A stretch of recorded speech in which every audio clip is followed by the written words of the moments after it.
You shouldn't be intimidated. Everyone can do well in the stock market. You have the skills, you have the intelligence. It doesn't require any education. All you have to have is patience, do a little research. You've got it. Don't worry about it. Don't panic. In 1990, Peter Lynch retired as manager of Fidelity Magellan, the nation's largest stock mutual fund, and one of the most successful. In 13 years, he drove Magellan to a 2,800% gain. Quite simply, Lynch has been recognized as one of the greatest money managers ever. He beat the stock market for so long not by timing the market, but by picking the right stocks. Of course, no one can promise you Peter's record, but you can learn a lot from him. And you don't need a billion-dollar portfolio to follow his rules. Hi, my name is Peter Lynch. For 13 years, I managed Fidelity Magellan Fund. Those were 13 amazing years. 9 times the market declined by 10% or more, and I was very consistent. All 9 times Magellan Fund fell 10% or more. I learned a lot of lessons. I think they're true now. I think they were true 20 years ago. I think they'll be true 20 years from now. I think I can help you do a better job of investing. You can't learn years of stock picking experience in one night, but you have better stock picking skills than you realize, and you have advantages that no one on Wall Street has. In Stock Shop, I'm here to help you find them and use them. You may be wondering why stocks are so important for a long-term investment program. The short answer, over time, stocks produce better returns than other investments. The past 60 years, stocks have returned about 10% a year. Bonds have averaged 6% a year. Treasury bills or bank CDs around 3%. That doesn't seem like a big difference, does it? But the power of compounding makes an enormous difference over time. Suppose you invest $50 a month and earn 6%. After 30 years, you have over $50,000. Go ahead and play with the numbers yourself. If you clicked on the Assumptions button on the previous interactive screens, you noticed that the worksheets do not take taxes into account. When your investment is taxed, the government reduces your return every year. If you know you won't need the money until retirement, you should place as much of your investments as possible into tax-deferred accounts, like IRAs, KEOs, 401k, or 403b plans. Because you don't pay taxes on the money until it is withdrawn from the accounts, the power of compounding achieves the maximum effect, providing you the best return possible. The more time you have to let your earnings compound, the better results you'll get. A 20-year-old who invests $200 a month and earns 10% on his money all along will have $1.1 million by the time he was 60. A 35-year-old would have to invest $800 a month to have the same $1.1 million at age 60. You're going to have a tough time getting that 10% return without at least some stocks in your portfolio. Before you start to invest, ask yourself one question. When will I need to use this money? The stock market is a long-term investment. If you need to use the money anytime soon, you should not invest in stocks. This is money you're willing to put in the market and leave it there for 5, 10, 20, 30 years. That's the kind of money you're going to do well with. If you're worried about it, don't invest it. The stock market is volatile. Individual stocks are volatile. The average range for a stock in a year is 50% between its high and its low. Stocks go up and down. The market goes up and down. If you're investing with a 1 or 2 year time horizon, you shouldn't be in individual stocks. You shouldn't be in equity mutual funds. If you've been lucky enough to save up lots of money to send your children to college and they're starting school in 2 years, what are you going to do if the market goes down? In the long term, 10, 15, 20 years or more, stocks have beaten bonds and banks' certificates of deposits. But in the short term, there's no telling what will happen. In 1987, the S&P 500 fell 33% from its August top to its October bottom. If you had the stomach to ride through that drop, you would have found that the S&P performance from 1987 through 1992 still outperformed Treasury bills and long-term government bonds, despite that decline. If you want to double your money quickly and safely, fold it in half and put it in your wallet. Any other way, you're simply gambling. A good stock can take 2, 3, even 5 years before it really pays off. It's not 2 or 3 weeks. It's not 2 or 3 months. My best stocks have been in my 5th, 6th, 7th year. Give your investments time to grow. Many people ask me, when is the right time to sell a stock? Selling stocks is a matter of comparing stories. If story A is better than story B, then sell B and buy more A. If you own 8 companies, you're playing 8 simultaneous games of poker. So only stay in the games that you have the best chance of success. But remember that stories rarely change overnight. It may take years for a good one to be recognized by the market. Give your good stories the time to grow. Your advantage in picking stocks is your direct experience with companies as a consumer, on your job as a professional, or as a neighbor. Use those advantages as a place to start looking for good stocks. You have several things that you possess that will make you a good investor. They're inherent to your life. It's the field you work in. It's the area where you live. There may be some local company that's terrific. You're a consumer. You see some products. You see some services that are terrific. We bought a Volvo. It was better than the American station wagons. It was safer. The price was right. I did a little bit of research. I found that Volvo, the stock, it's a Swedish company, was selling equal to its cash. You're paying almost nothing for the company. They had lots of other divisions that were doing terrific. Buying that car turned out to be a great way to begin researching the stock. Sometimes people take things for granted. My field was the mutual fund industry. In the early 1970s, the industry grew slowly, but then it took off in the 80s. Money piled in to money market funds, to equity funds. Like an idiot, I missed stocks like Dreyfus, Pioneer, T. Rowe Price, Strategic Investments, Franklin Resources. There was lots of companies that went up dramatically. These are my own field. All I had to do was buy these things. It was really dumb. Back in the 1950s, a fireman from New England noticed a factory in his town seemed to be hiring and expanding all of the time. This person didn't have a Cray computer, and he wasn't a professional investor. He was just an observant neighbor. He decided to put $2,000 per year into TAM brands, then called TAM Packs. By 1972, the fireman was a millionaire, just from using his local edge. Investing is a personal thing. You have to do it by yourself. You don't do it with a committee. You have to be able to have the emotional strength to stand the volatility of the market in general and stocks in general. The key organ here is not the brain. It's the stomach. Do you have the stomach for this? Do you have the patience for it?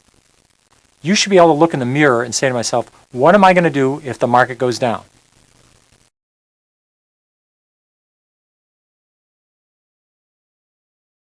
If you know something that will drive a company's earnings higher, you know something that will drive a company's stock higher, sooner or later. But you can't just guess at it. You have to have some reasons, such as costs are coming down or new products going to be a big hit. Research is developing a company's story, an idea of why earnings should go up or down. It doesn't mean sitting in the library for hours, reading SEC filings, or fiddling with a calculator. Research is exciting. It's very little math. When I owned Chrysler, it was the biggest position in my fund. When I was at a movie theater, at a sports event, I'd run into somebody driving a minivan. I'd ask them, what do you think of the minivan? Would you buy another one? What do you like about it? Some would say, well, it's a little underpowered. They only have a 4-cylinder engine. I knew they were already working on a 6-cylinder engine. So this is research. Research starts with the things you know, your edge. If you're a mechanic, look at the tools you use. Which are the best? Which are the best value? Or if you're a doctor, see what new technology saves the insurer money, or software systems that reduce costs at hospitals. You probably already know a few companies quite thoroughly. The amateur investor probably can follow between 5 and 8 companies. They could lecture in these 5 or 8 companies. They know them very well. There's 10 to 15,000 public companies in the United States. There's lots more overseas. So you don't have to be experts on lots of companies. You just have to know a few very well. It's a lot of fun. It only takes a few hours a month. It's not a full-time job. I owned Dunkin' Donuts for 12 years. I think I might have talked to them once every year. The story didn't change a lot. You don't have to worry about low-cost imports coming from Korea when you own a donut company. You don't have to worry about the economy. You don't have to worry about somebody inventing a new computer chip. The story doesn't change that much. McDonald's earnings have gone up, I think, more than 80-fold over the last 30 years. The stock's gone up 100-fold. What made McDonald's earnings continue to grow? If they just stuck with a cheap cheeseburger and a cheap hamburger at lunch, they probably would have run into earnings problems 10, 15 years ago.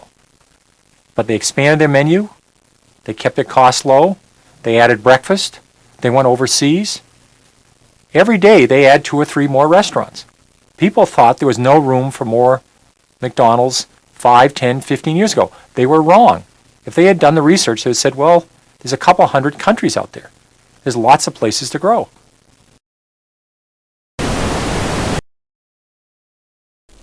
Actual bad economic news, rising interest rates, wars, elections, any of these can push the market down. If you're one of those people that pore over graphs, economic statistics, or astrology charts, trying to figure out what the stock market is going to do next, you are wasting your time. No one can predict the market. You have to understand the market goes down. There's been 95 years this century. We've had 50 declines of over 10%. Of those 50 declines, 15 have been 25% or more. So about once every 2 years, the market falls 10%. About once every 6 years, it falls 25%. These are big drops. You have to understand that. That's the nature of the market. In 1990, Saddam Hussein went into Kuwait. The banking system was in trouble. We had a recession. You had all this background noise. Lots of good companies had nothing to do with wars, nothing to do with banking. They all went down in 1990. The market fell from 3,000, it fell over 20%. This gave you a great opportunity to buy terrific companies at very good prices. Behind every stock is a company. If the company does terrific over a long period of time, the stock will do terrific. If the company does lousy, the stock's going to do lousy. That's all you're betting on. This is a company that's had 35 years of double-digit earnings growth every single quarter. We've had changes in the Supreme Court. We've had the stock market go up and down. We've had changes in presidents. We've had recessions. We've had wars. All of those things had no effect on automatic data processing. So every time the market went down, it gave you a chance to buy it. You're saying, I believe strongly this company's going to do well.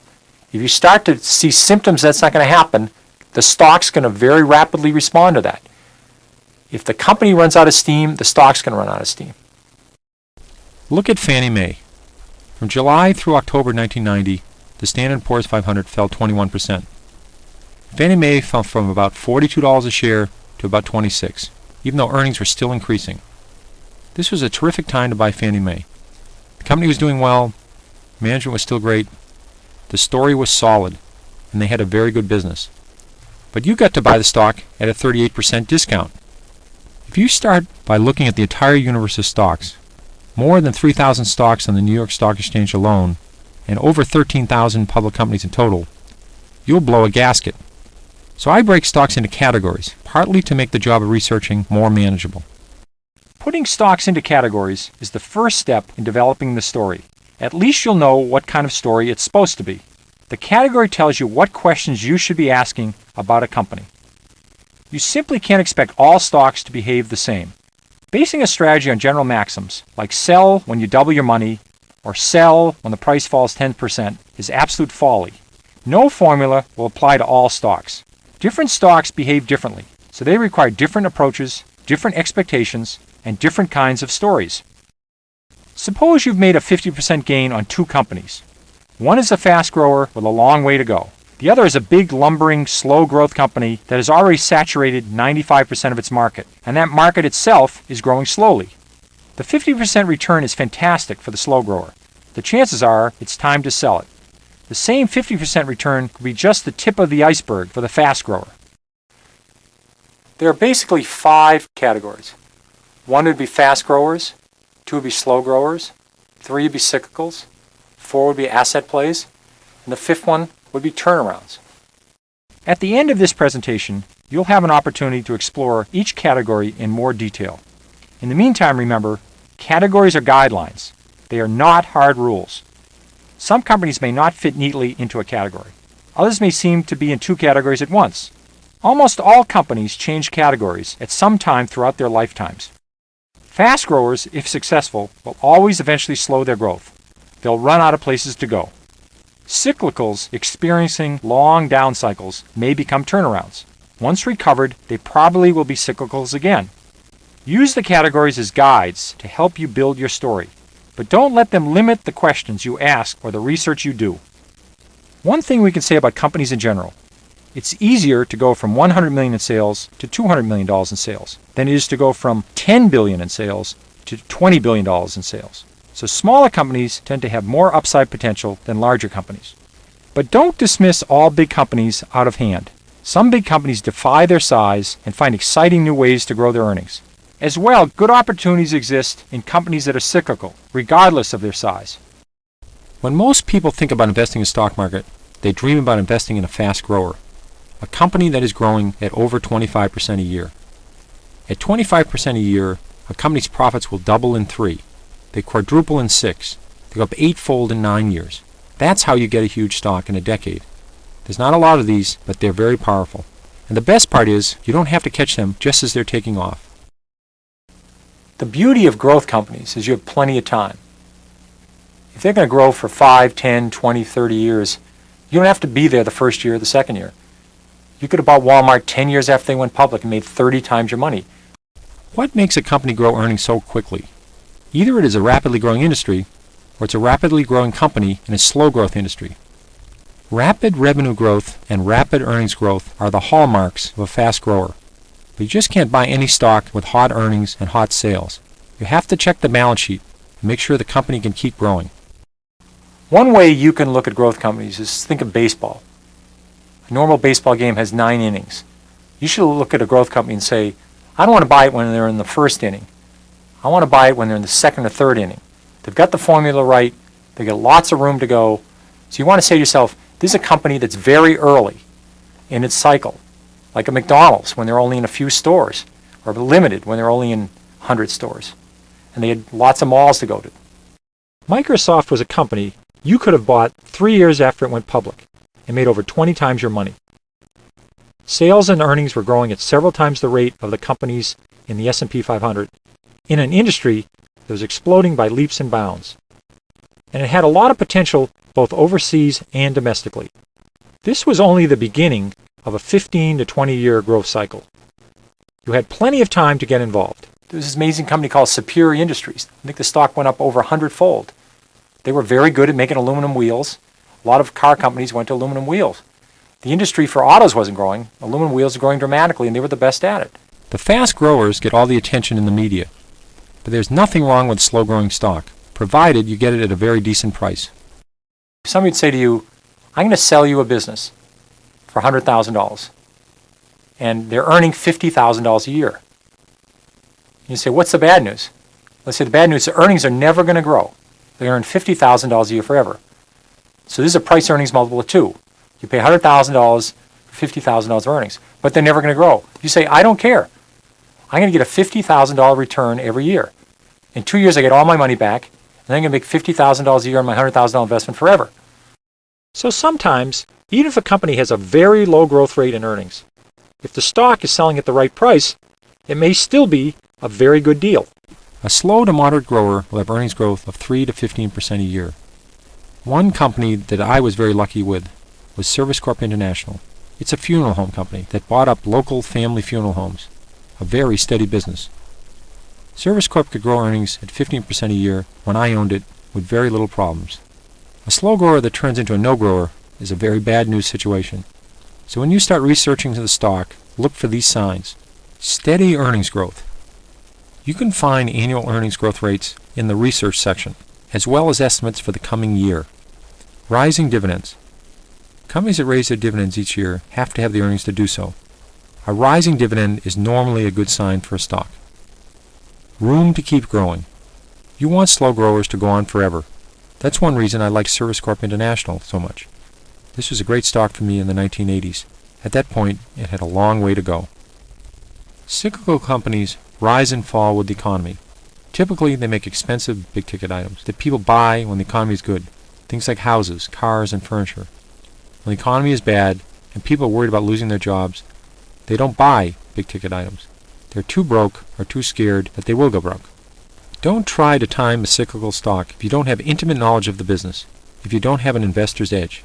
Everyone on Wall Street tries to time cyclical stocks too. Because the stock market looks forward, you could be left with a sinking stock even though the company's earnings are terrific. You make your best money in a cyclical when earnings go from rotten to mediocre, or from mediocre to pretty good. The danger point is when earnings go from great to spectacular. Somewhere between these 2 points, Wall Street will figure out there's only one way to go, and that's for profits to go down some point in the future. Just don't buy in the hope. Wait for things to get better. Prices to get better, capacity to shrink, inventories to go down, scrap prices to get better. Something ought to be happening. So you just want to wait for something really to happen, and then when it happens, it's going to be big. Let's take a look at Chrysler. In 1990, the company was selling for $10 a share. The economy was lousy. People were talking about Chrysler going out of business. But guess what? The economy came back. Everyone's old car was falling apart. As people made more money, they started buying new cars. And because Chrysler had great products, the minivan, the Jeep, and its first new full-size truck in 20 years, the stock was big. And in addition, very importantly, the balance sheet was decent in 1990. This was not a company about to go bankrupt. If it's a cyclical, you're hoping for a dramatic turnaround in earnings. It's going to happen over 2 or 3 years. Earnings are going to go from a loss to a huge profit. Stock's going to go up and you're going to get out. Make sure you're picking a strong company that can survive when the cycle goes down. That means good cash flow and low debt. If its cash flow is spotty or its debt is high, when the downturn comes, the company faces the danger of going bankrupt. Turnarounds. These are stocks that are battered down, or they're hated companies, or they've been forgotten about. They're depressed in price. But you have determined some one thing or a few things that have the potential for reversing this company's fortunes, independent of the industry getting better or the economy getting better. You always have to do a balance sheet check on any company. This includes turnarounds. Do they have enough cash to make it through the next 12 months, the next 24 months? Do they have a lot of debt that's due right now? These are important questions to answer. Make sure you understand and believe in the plan to restore corporate profits. It's all internal. They're doing something, either new product, new management, cutting costs, getting rid of something inside the company that allows them to improve themselves. Lots of turnarounds never happen, but a few winners can make up for lots of losers. What's important is to wait for the actual evidence of the turnaround occurring, not just the symptoms. The turnaround, you had plenty of time. So just don't buy on the hope. Wait for the reality. Turnarounds are so big, it's worth waiting to get some real evidence. S.S. Kresge was a company going nowhere, in real trouble. They invented the Kmart formula. They rolled it out across the country. The stock went up over 50-fold. Kmart became a massive stock. Sometimes 2 and 2 equals 8. How could this be? Because a company has a hidden asset that isn't reflected in the stock price. When Wall Street wakes up to the hidden assets, the stock could be terrific. Want a great example? Let's look at Disney. Walt Disney is an example of an asset play. After they'd opened up Disney World and after they'd opened up Epcot, the company's growth rate sort of slowed down. They weren't growing very fast. And then they discovered there was a lot of assets inside the company. There was the name Walt Disney. They started the Disney Channel. They started selling things that they sold at Disney World and at Disneyland. They started selling them everywhere. They used their licenses for Mickey Mouse and all their characters. Made a fortune on that. These are on the books for nothing. The company was loaded with assets. In addition, they had all that land inside of Disney World, and everybody had hotels outside of Disney World. They decided to use their land inside to develop more parks, and then even have other companies come in. These companies paid their money to build inside of Epcot or inside of areas of Disney World. So what are hidden assets? Many companies, particularly old-line companies that have been around 20, 40, 50, 100 years or more, have real estate holdings whose true market value is not reflected on the balance sheet in the annual report. In many cases, the hidden asset is the company's name and its reputation. Disney is one example of a company with a great name. So is Coca-Cola. That name can be a huge asset when the company rolls out a new product. This name is carried at little or no value on the balance sheet, whereas it is incredibly valuable. Companies like Intel and AT&T not only make great products, but they have numerous patents for these great products. As long as they have those patents, no one can make the exact same product. That's a tremendous aid in any business. Back in 1987, when the stock market had a major correction, Dreyfus fell to below its price of cash per share. Stock fell from over 50 to under 20. At that point, it was selling for less than its cash. Anytime you buy a stock at less than its cash after subtracting all debt and it has good business, you're getting something for nothing. The price of a stock will follow the direction of earnings. In almost every case, you can generally state that if a company's earnings go up sharply, the stock's going to go up. If earnings go from very poor to mediocre, the stock's probably going to rise. If they go from mediocre to good, it's probably going to have another rise. If it goes from good to excellent, it's probably going to have another rise. Or if a company's earnings grow dramatically over a long period of time, the stock's probably going to go up dramatically. Even if you have a Waterford crystal ball, you probably can't predict a company's earnings. But Wall Street has a whole army of people who make such predictions. By computer, you can get Wall Street earnings estimates in the research section of the stock shop or through many other online services. Or you can go to your local library and find earnings estimates in Value Line or Standard & Poor's. Obviously, you want to invest in companies whose earnings are expected to rise. But again, these are just estimates. If you really understand a company, you should know how it plans to make earnings rise. If you know it has good growth prospects, then you'll be better able to evaluate the company as an investment. You can't predict the future, but you can learn from the past. A company with a long history of earnings increases and dividend increases is obviously a stable performer that has a reasonable chance of continuing to perform well in the industry. Many times that's a good company to investigate further. Johnson & Johnson has raised its earnings something like 19 of the last 20 years. It's raised its dividend over 30 years in a row. But just because a company has had a great record in the past does not mean earnings will grow terrifically well in the future. You have to have reasons for it. Strong growth in research and development, cost-cutting, new products, great brand name, and a terrific balance sheet were the items that made me optimistic about Johnson & Johnson. And what's the outlook? It's going to keep continuing to grow. If they run out of steam, stock's going to run out of steam. Price-earnings ratio is something that some people make very complex. It's actually very simple. If a company is selling at $100 a share and they're earning $10, it is a price-earnings multiple of 10. The PE ratio can be thought of as the number of years it will take the company to earn back the amount of your initial investment, assuming, of course, that the company's earnings stay constant. Why look at PE? It can tell you if you're paying too much for a stock.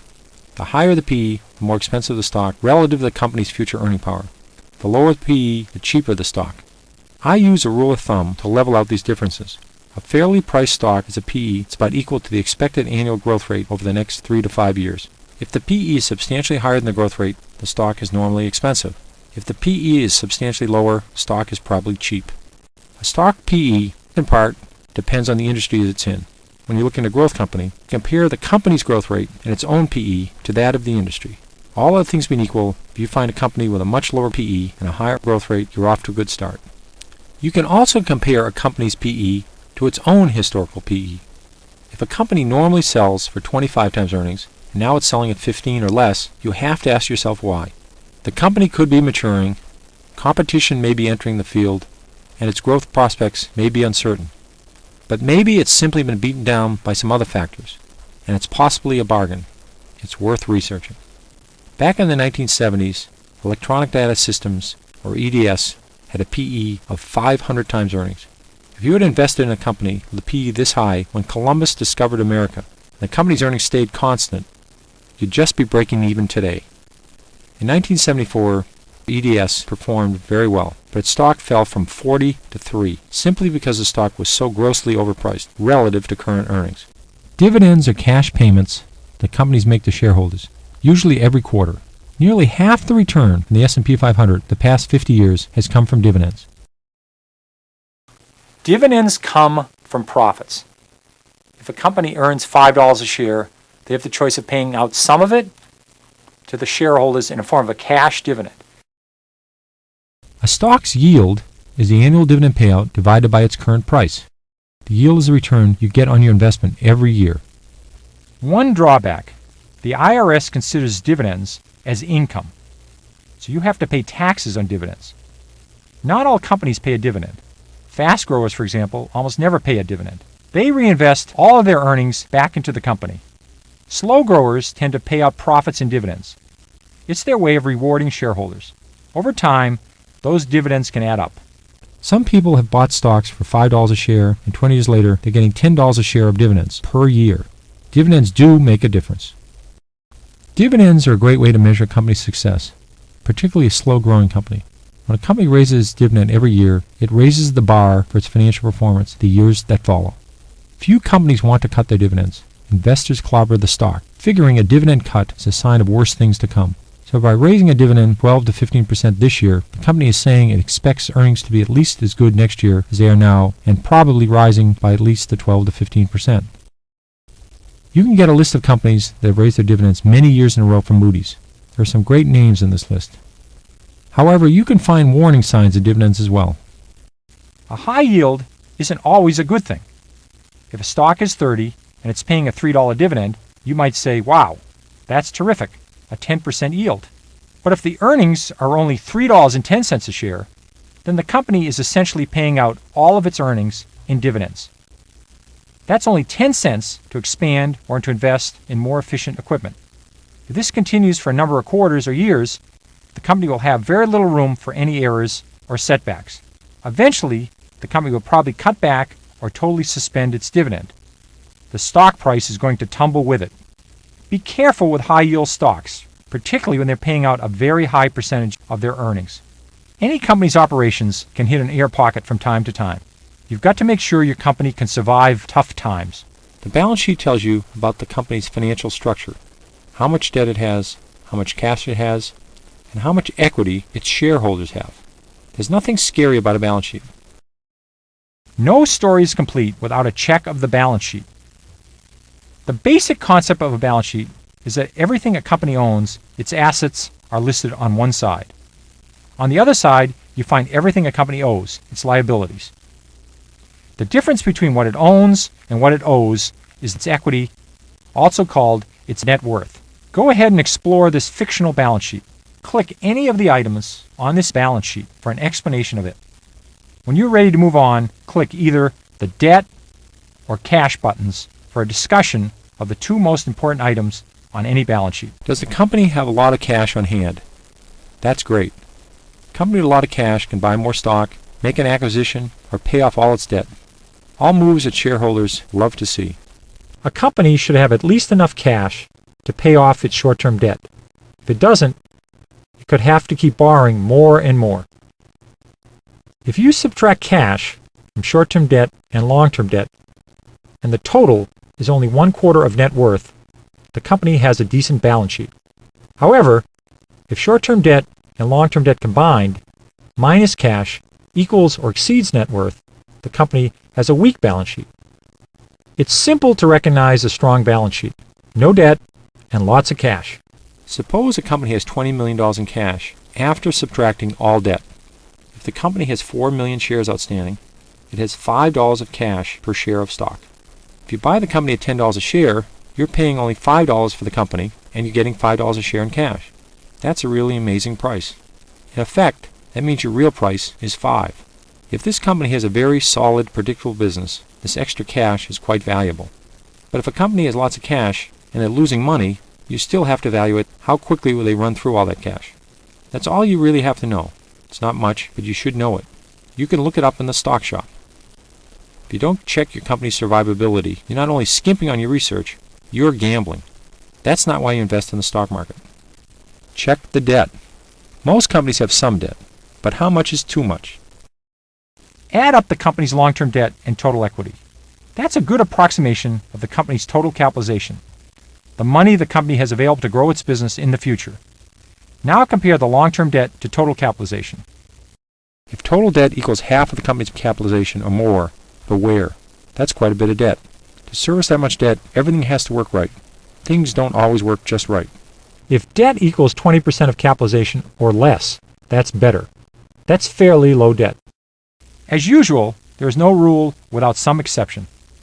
Debt in some industries, like banking, insurance, and financial services, routinely runs much higher than 20 to 50%. Know the industry and what is normal for it when you evaluate a balance sheet. In many industries, such as retailing and restaurants, companies have leases. They have commitments on buildings to rent for a long period of time. Often, this form of debt will only appear in the footnotes. This is a very substantial form of debt. Look into the footnotes. See if you see capitalized lease obligations. Add this back. This is an important exercise. 5 or 10 years ago, investment professionals had a big edge. They got more research and information than small investors, and they got it sooner. But those days are long gone. Basic financial information is readily available from a dozen or more different sources. Investment pros aren't digesting all the good information and throwing just the scraps to the public anymore. Everyone has a seat at the table right now. Here are some places to get started. If a balance sheet provides a snapshot of a company's financial position, an income statement tells you how the company got there. Income statements tell you how much money the company made or lost from its operations over some period of time. The basic formula is simple.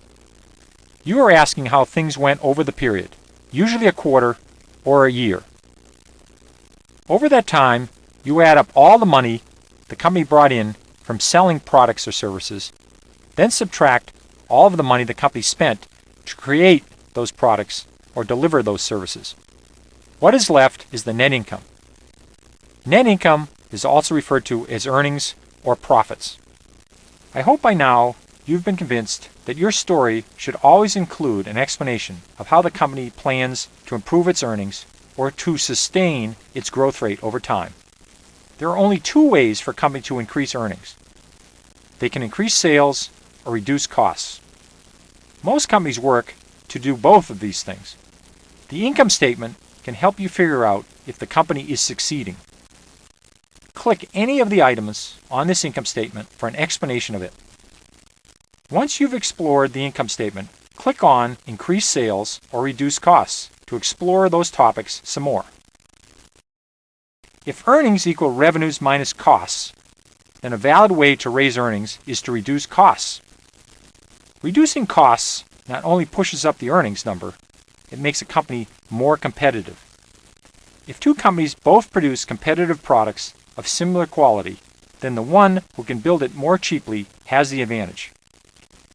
They can choose to charge less for the product and sell more than their competitor, or can sell it for the same price and make much more money than their competitor. One way to measure cost reduction is to check out the costs listed on the income statement each quarter. But it's difficult to do so because what you really care about is how costs are changing relative to revenues. One way to measure this cost to revenues is the profit margin.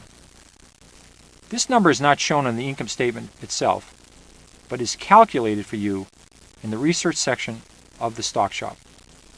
To calculate the number for yourself, just divide the earnings before taxes by the net revenues. The higher the profit margin, the more money the company makes for each product it sells. Once we have the profit margin as a tool, we can evaluate how successful the company is being in reducing costs. Unless the company has raised prices significantly, if the profit margin goes up, then costs are going down relative to revenues. You can compare the profit margin of the company to the profit margin of a competitor, or to the average profit margin of the industry.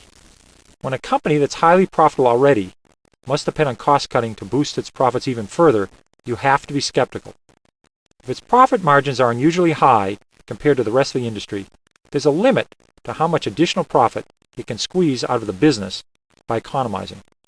Ask yourself, is there a long road of margin cutting ahead, or are they already extremely efficient? Your goal is to feel as confident as possible with your story.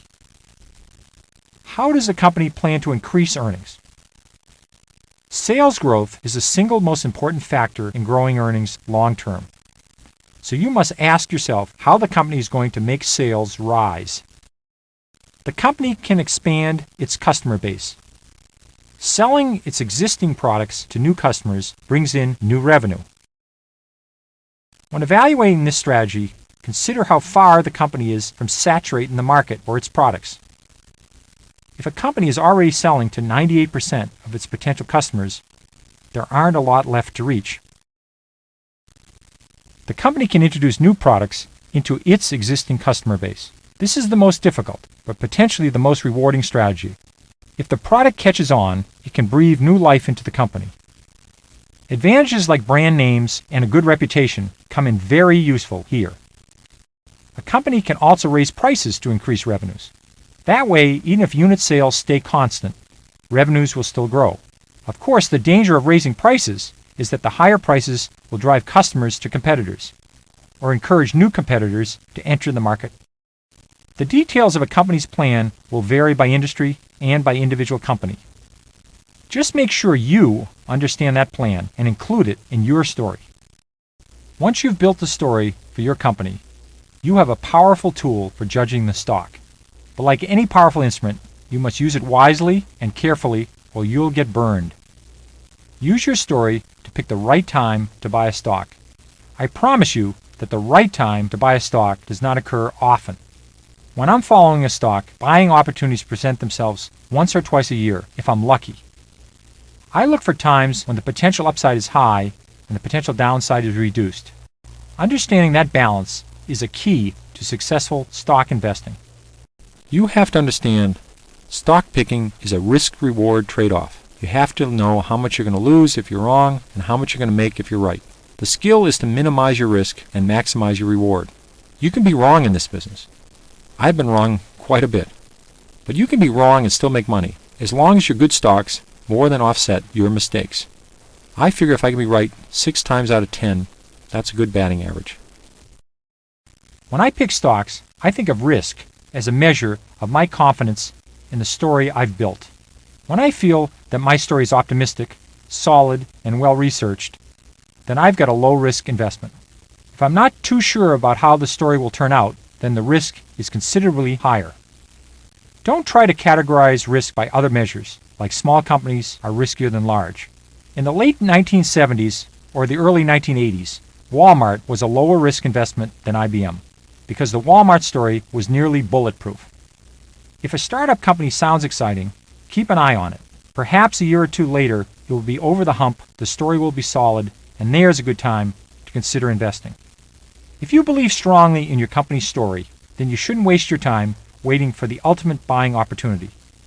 Investors who bought McDonald's in the 1970s or Home Depot in the 1980s were happy almost any time they bought the stock.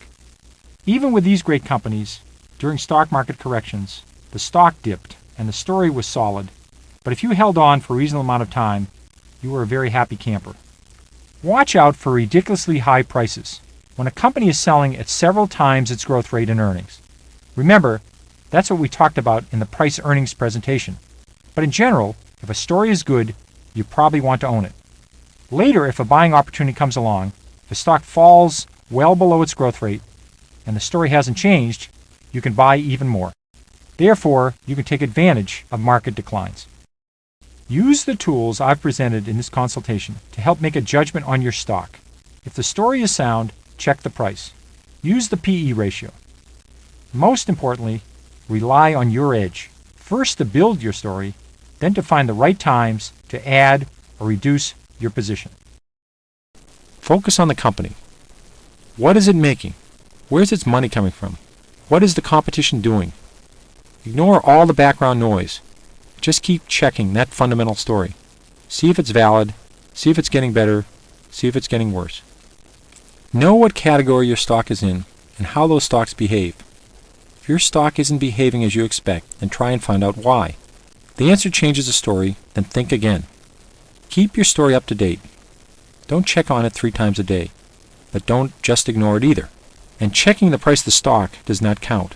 It's checking the fundamental story. Don't expect to make a ton of money overnight.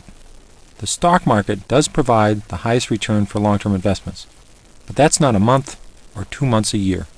If you need the money next winter, you don't have the tolerance to keep it tied up for the long term, and stocks may not be for you.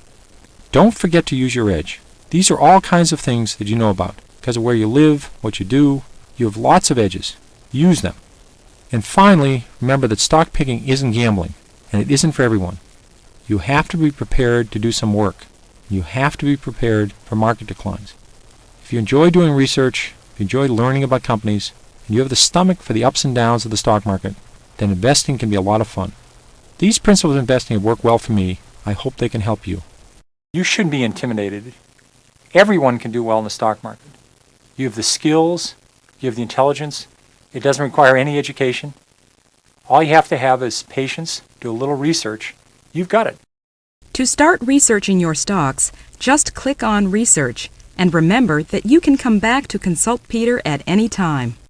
Welcome to Stock Shop, where you can learn to pick stocks, research them, and follow your favorites. The consultation part of the shop is where Peter Lynch explains how he thinks about stocks and how he makes his choices. These multimedia presentations describe some of the key concepts that will help you construct your portfolio. Just select the presentation of your choice from the list on the left and click the Start button to share Peter's thoughts and experiences. The research section is where you can create a list of companies that you want to research. You can download current data on any number of stocks and get Peter's guidance on what to look for next.